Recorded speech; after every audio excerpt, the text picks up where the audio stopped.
আসসালামু আলাইকুম প্রিয় দর্শক। গভীর রাতে পুরো পৃথিবী যখন গভীর ঘুমে মগ্ন, চারদিক নিস্তব্ধ, কোথাও কোনো কোলাহল নেই, ঠিক এমন একটা সময় যখন আপনার চারপাশের সবাই আপনার থেকে বিচ্ছিন্ন, আপনার সব কষ্টের কথা কেউ জানে না, তখন আরশের মালিক মহান আল্লাহ তাআলা প্রথম আসমানে নেমে আসেন। তিনি নিজে ডাকতে থাকেন, কার কি লাগবে আমার কাছে চাও, আমি তাকে দেব। কে আছো ক্ষমা প্রার্থনাকারী, আমি তাকে ক্ষমা করে দেব।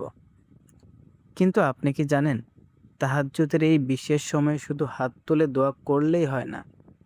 দোয়ার এমন কিছু গোপন নিয়ম আর পদ্ধতি আছে, যেভাবে মণিমুক্তা কুরানোর মতো করে চাইলে আপনার জীবনের সবচেয়ে অসম্ভব চাওয়াটাও চোখের পলকে সম্ভব হয়ে যেতে পারে। আপনার জীবনে আসতে পারে এমন এক অলৌকিক পরিবর্তন, যা আপনি কখনো কল্পনাও করেননি। আজকের ভিডিওতে আমরা জানব, গভীর রাতের সেই বিশেষ মুহূর্তে ঠিক কিভাবে দোয়া করলে আল্লাহর আরশ কেঁপে ওঠে এবং দোয়া সরাসরি কবুল হয়। একদম শেষ পর্যন্ত সাথেই থাকুন। আজকের এই ভিডিও আপনার জীবনের মোড় ঘুরিয়ে দিতে পারে। রাসূল সাল্লাল্লাহু আলাইহি সাল্লাম বলেছেন, ফরজ নামাজের পর সবচেয়ে উত্তম নামাজ হলো রাতের নামাজ বা তাহাজ্জুদের নামাজ।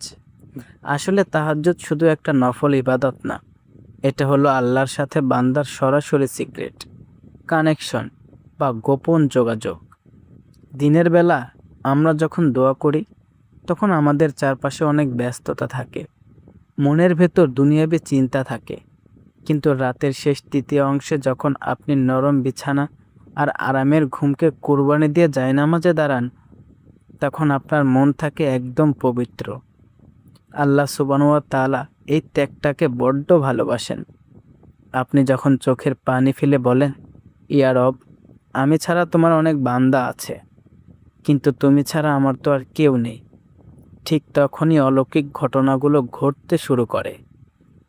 যে রোগ ডাক্তার ভালো করতে পারেনি, যে অভাব দূর হওয়ার কোনো পথ ছিল না, যে চাকরিটা আপনার জন্য অসম্ভব মনে হচ্ছিল, তাহাজ্জুদের এক ফোঁটা চোখের পানি সে অসম্ভবকে সম্ভব করতে পারে।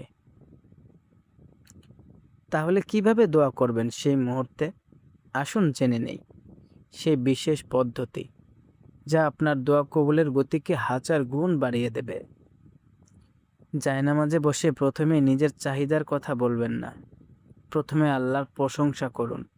বলুন, এই আল্লাহ, তুমি রহমান, তুমি গাফফার, তুমি সব কিছুর ওপর ক্ষমতাবান। মহান আল্লাহ নিজের প্রশংসা শুনতে পছন্দ করেন। আপনি যখন তার নিয়ামতের কৃতজ্ঞতা প্রকাশ করবেন, তখন তিনি আপনার প্রতি দয়াশীল হয়ে উঠবেন। রাসূল সাল্লাল্লাহু আলাইহি সাল্লাম বলেছেন, যে কোনো দোয়া ততক্ষণ পর্যন্ত আসমানে পৌঁছায় না, যতক্ষণ না আমার ওপর দুরূদ পাঠ করা হয়। তাই আল্লাহর প্রশংসার পরেই নবীজি সাল্লাল্লাহু আলাইহি সাল্লাম এর ওপর মন থেকে দুরূদ পাঠ করুন। অন্তত সাল্লাল্লাহু আলাইহি ওয়াসাল্লাম বা দুরূদে ইব্রাহিম পড়ুন। এটা আপনার দোয়ার ডানাস্বরূপ, যা দোয়াকে সরাসরি আল্লাহর দরবারে পৌঁছে দেয়। এবার নিজের গুনাহগুলোর কথা স্মরণ করুন। আমরা মানুষ, আমরা প্রতিনিয়ত ভুল করি। আল্লাহর কাছে বলুন, হে আল্লাহ, আমি অপরাধী, তুমি যদি ক্ষমা না করো তবে কে করবে?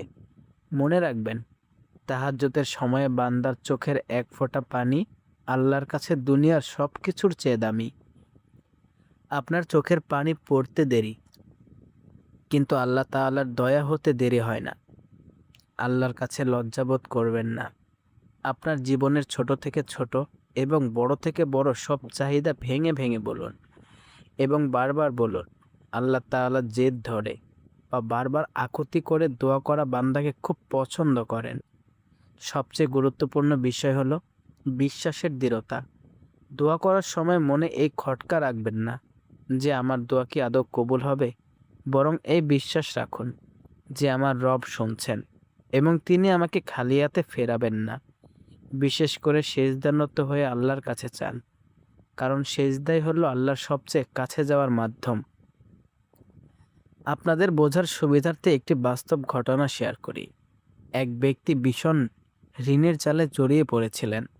চারদিক থেকে পাওনাদারের চাপ, সমাজের সম্মানহানি, পরিবার নিয়ে বেঁচে থাকার কোনো পথই খোলা ছিল না।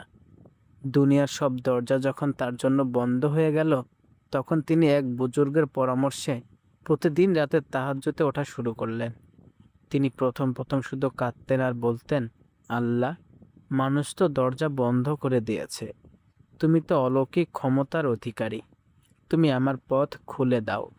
টানা কয়েক সপ্তাহ এভাবে কান্নাকাটি করার পর এমন এক জায়গা থেকে তার রিজিকের ব্যবস্থা হলো এবং এমন একজন মানুষ তার ব্যবসায় পার্টনার হতে এগিয়ে এলো যা তিনি স্বপ্নেও ভাবেননি। মাত্র কয়েক মাসের মধ্যে তিনি শুধু ঋণমুক্তই হলেন না, বরং সমাজে আবার মাথা উঁচু করে দাঁড়ালেন। এটাই হলো তাহাজ্জুদের অলৌকিক ক্ষমতা। যেখানে মানুষের হিসাব নিকাশ শেষ হয়, সেখান থেকে আল্লাহর কুদরত শুরু হয়।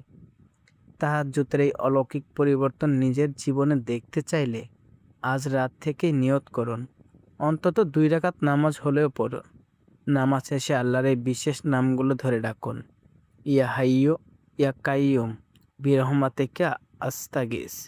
হে চিরঞ্জীব, হে চিরস্থায়ী, তোমার রহমতের উসিলায় আমি সাহায্য প্রার্থনা করছি। রাসূল সাল্লাল্লাহু আলাইহি সাল্লাম এর শেখানো সেই দোয়াটি পড়ুন, লা ইলাহা ইল্লা আনতা সুবহানাকা ইন্নী কুনতু মিনাজ জালিমিন। এই দোয়াগুলোর ভেতর এমন এক শক্তি লুকিয়ে আছে যা যে কোনো কঠিন পরিস্থিতিকে আপনার পক্ষে বদলে দিতে পারে। প্রিয় দর্শক, দুনিয়ার মানুষের কাছে হাত পাতলে মানুষ বিরক্ত হয়, ছোট করে, কিন্তু আরশের মালিকের কাছে হাত পাতলে তিনি খুশি হন, মর্যাদা বাড়িয়ে দেন। আজকের রাত থেকেই অলৌকিক এই পরিবর্তনের অংশ হন। বিছানা ছেড়ে আজ রাতেই দাঁড়িয়ে যান আপনার রবের সামনে। ভিডিওটি যদি আপনার মনের ভেতর বিন্দুমাত্র আলোড়ন সৃষ্টি করে থাকে, তবে একটি লাইক দিয়ে আপনার প্রিয়জনদের সাথে শেয়ার করুন। হয়তো আপনার একটি শেয়ারের কারণে কেউ একজন আজ রাতে তাহাজ্জুদে দাঁড়াবে, আর তার দোয়ার বরকতে আপনার জীবনও ধন্য হয়ে যাবে। চ্যানেলটি সাবস্ক্রাইব করে আমাদের এই সুন্দর যাত্রার সঙ্গী হন। দেখা হবে পরবর্তী ভিডিওতে। ততক্ষণ পর্যন্ত আল্লাহ আমাদের সবাইকে হেদায়েত দান করুন। আমিন। আল্লাহ হাফেজ।